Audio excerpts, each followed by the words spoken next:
Christing Karpiak, and I'm going to show you a really fun project using a variety of supplies from Grafix. And to start with, I am adding water to watercolor paper, and then I'm adding some acrylic inks, but underneath, you'll see it's kind of been well used already, is this magnificent watercolor board.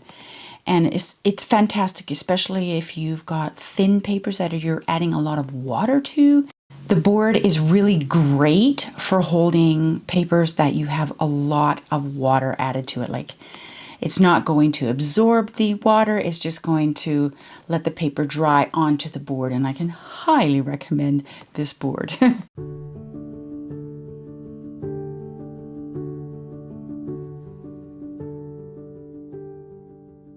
So for the first step, what you want to do is you want to just make a fairly light background with your acrylic inks and let it dry. And then we're going to take this Frisket, and we are going to take this double-sided tip that comes with the Frisket, and the ends are wooden, and I would highly recommend you using the wooden stylus, because actually the brushes, if you just use a regular brush, it doesn't work as well.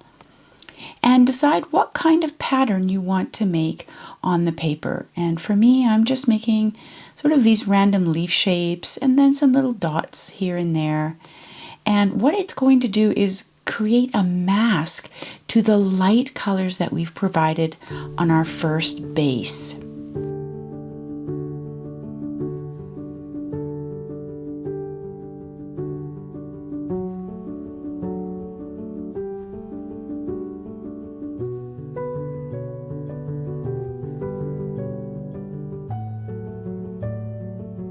Now, once that Frisket is dry, you can see how it's kind of shiny there.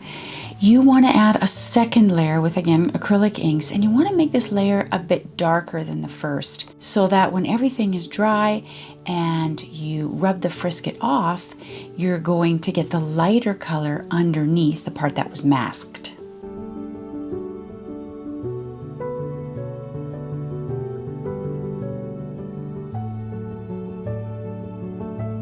And I'm telling you, this process is so fun. It's so easy, but you get the most amazing results.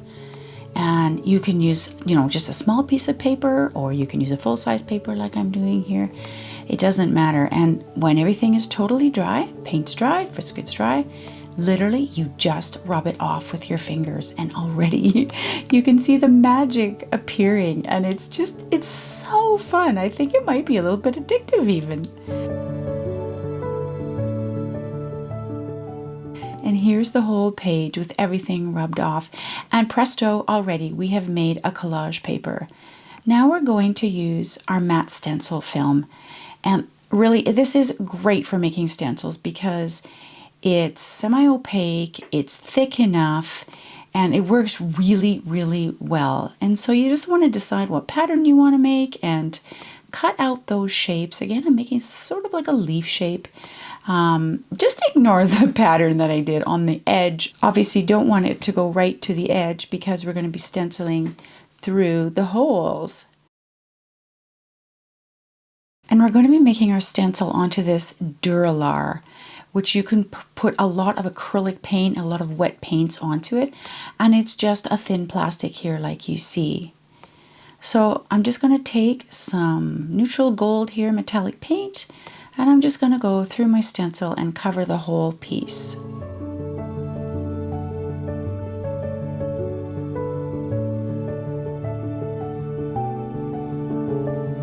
In this project, I've decided to do pinks, corals, and metallics, but certainly you can do whatever colors you want. These are just some suggestions for you and a little bit of inspiration.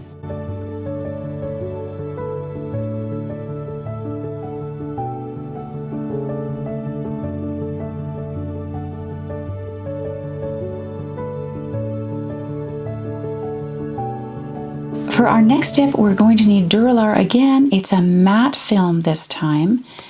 And we are going to do some stamping on it. Now, you don't need a big piece. You just want it the width of your card, because actually we're going to be making a card and probably just cutting it right in half. So you don't need a huge piece. And here I'm just using a rubber stamp with some really beautiful writing on it. And that's going to also become just sort of an element that we're going to adhere to our card.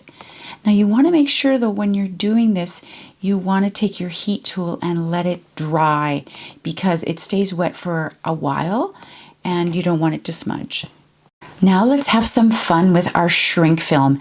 And this package is amazing because it comes in gold and silver, and today we're going to use the gold. And I've kind of made a little tag there, put 2 little holes in it because I'm going to attach some stuff, just sort of free-handed that one. But if you'd rather use a die and a die machine, then totally you can do that as well. And here I'm just cutting some simple tags that I wanted to adhere to my cards. And they've already got holes punched in them already, so it's perfect. I don't have to make extra holes.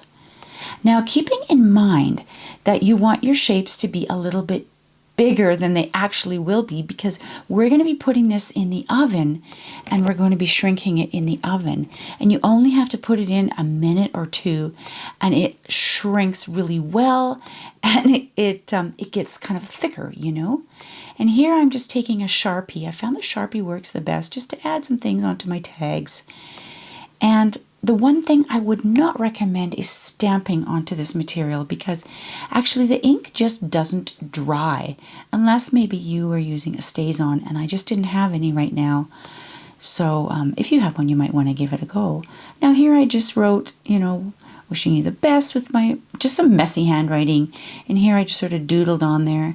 And this one's cool, it's a bit embossed around the side, so it might be really cool when I put it in the oven. Now, what you want to do is cover it with some parchment paper, put it in the oven, and then, like I say, in a minute or 2, it's going to come out. And look at how cute that heart is.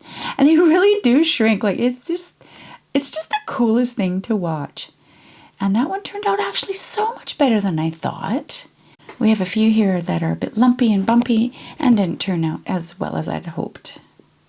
We're going to use this double tack mounting film to adhere things together, because we are ready to put this card together. And this is actually just like using 2-sided tape, essentially. But we want to make sure we are cutting everything to size. And here I've just got black cardstock for just a really fine little border around the collage paper.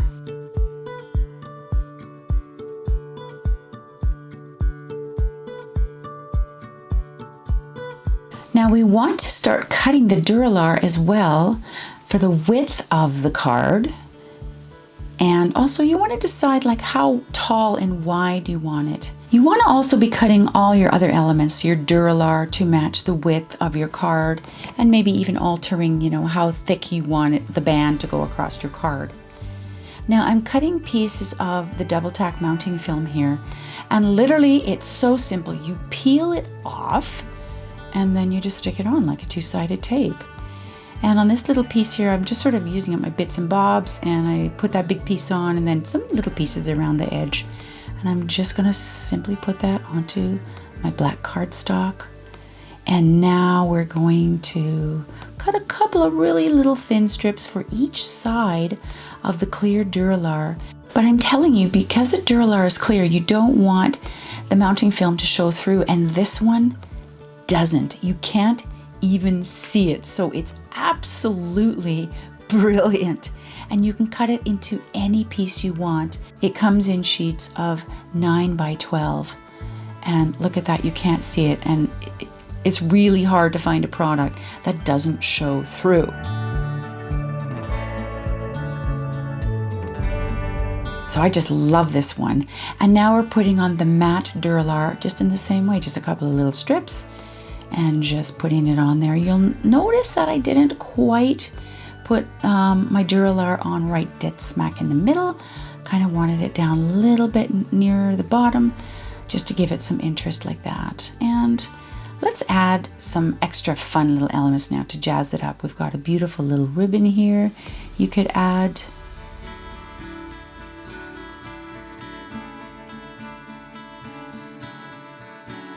And if you like, you can wind some hemp around there and just get some other textures and elements going in your card. And this is where you can make it really fun and make it your own and just play around with what you have. So again, I'm cutting the double tack mounting film in one big piece. So simple. And I am just adhering that, tearing it off. And then I'm just going to apply that to the actual card. And I just get these cards at Michael's and they're already pre-made, simple, and the background is done.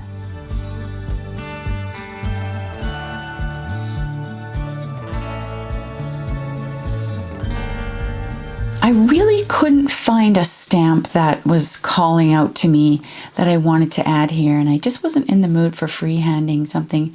So I just felt like doing this oval here, and I just thought it needed something, another little element.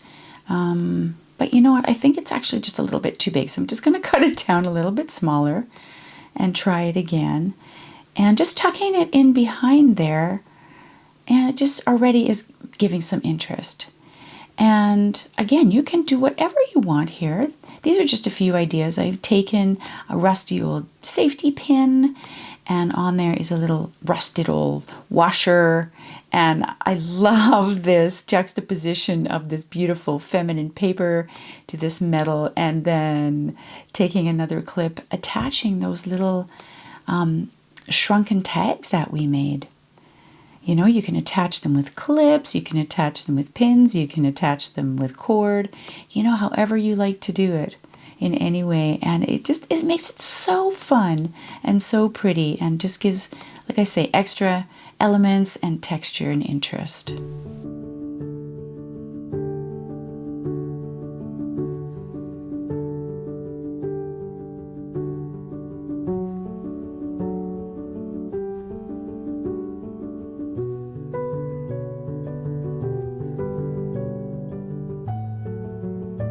Now just tucking in some natural elements behind there just to give it some interest and finish it off. And look at that, it's just looking so beautiful. The final little touch is these little pearls that I'm just attaching there. And isn't that interesting? Again, the juxtaposition between the metal and the feminine colors and the pearls and the rust. And there we have it. There we have that little love, and I've attached some little pearls and a little metal ring there that got rusted up. And this one, this feather here, I had made that beforehand and I really liked it, and I thought I would put it on there. And here we have the finished product. And there we've got so many beautiful elements and layers, and simple, but yet so effective. And I love those gold elements on top of the paper that we've created. I really hope you enjoy this little project, and I hope it inspires you to give it a go yourself. Take care, and we'll see you next time.